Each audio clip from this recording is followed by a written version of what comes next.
me comment again on the evidence, because I heard again some lawyer talking about overwhelming evidence. Do you have eyewitnesses? No. Do you have camera to show who lit the fire? No. Do you know who lit the fire? No. Do you have forensics evidence, fingerprint, footprint, hair fibers, and what have you to prove your case? No. What you have is a bunch of color, a bunch of recordings, and that will not be sufficient to sustain a guilty verdict. They have nothing. But it was important, it was always important at the lawyer's stage of this trial that they put everything on the record.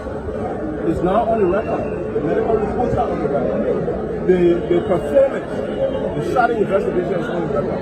Now, as we move to the evidentiary stage, you will begin to see the entire case fall apart for lack of sufficient evidence or lack of no evidence, because the defendants in the darkness are completely innocent.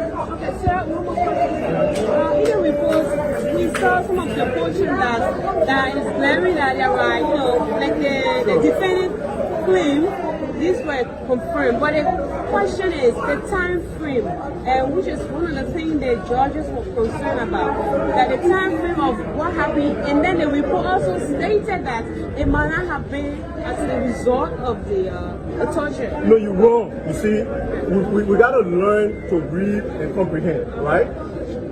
In Thomas Etheridge's report, let me tell you one. It says consistent with allegation of torture, period. There's no qualification.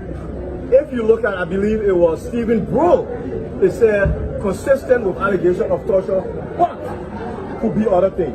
So you don't just take what they wrote about Stephen Bro because it's convenient to you. You take what they wrote of each of them. Huh? There are several others. I'm just giving. Okay. So maybe there were 2 of them or 3 of them. What happened to the ones where they were consistent? You know that? You don't.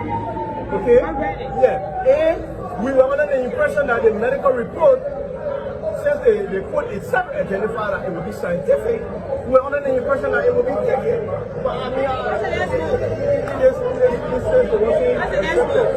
what's the next move? We're going to trial with the overwhelming evidence that they say they have. Which again, they do not have eyewitness.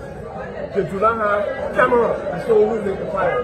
They do not have forensic evidence. Imagine the FPRC evidence say the Cllr bottle contained water and kerosene.